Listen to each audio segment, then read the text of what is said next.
महाराष्ट्रामधील ऑपरेशन टायगरवर मुख्यमंत्री देवेंद्र फडणवीस आणि उपमुख्यमंत्री एकनाथ शिंदे यांनी अत्यंत सूचक प्रतिक्रिया दिली आहे। खासदार बंडखोरीच्या या संपूर्ण प्रकरणावर बोलताना उपमुख्यमंत्री एकनाथ शिंदेंनी स्पष्ट केलंय, आम्ही कुठलंही ऑपरेशन कधी अर्धवट ठेवत नाही, ते पूर्णच करतो। तर दुसरीकडे देवेंद्र फडणवीसांनी विरोधकांना जोरदार टोला लगावत आमचं ऑपरेशन यशस्वी झालं असून सध्या बॉडी एकदम सुदृढ आहे असा मोठा दावा केला।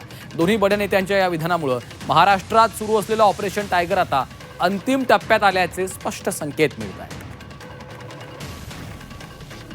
6 खासदार जे आहेत त्यांची एकत्र गट स्थापन केल्यानंतर तुमच्यामध्ये पक्षप्रवेश होणार आहे का त्यांचा? लवकरच तुम्हाला ब्रेकिंग न्यूज मिळेल।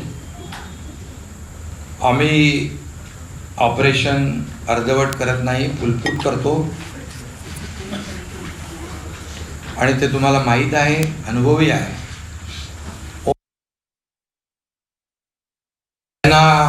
त्यांच्याकडे होते तेव्हा ते अगदी जमिनीवरचा कार्यकर्ता म्हणून म्हणणं आणि नंतर आरोप करणं, रील स्टार म्हणून, हे सगळं जे आहे, सकाळी आरोप करतात, खासदारांना शिव्या देतात, संध्याकाळी त्यांच्या रात्री गपचूप जाऊन घरी जाऊन पाय धरतात। हा खरं म्हणजे एक केमिकल लोचा आहे।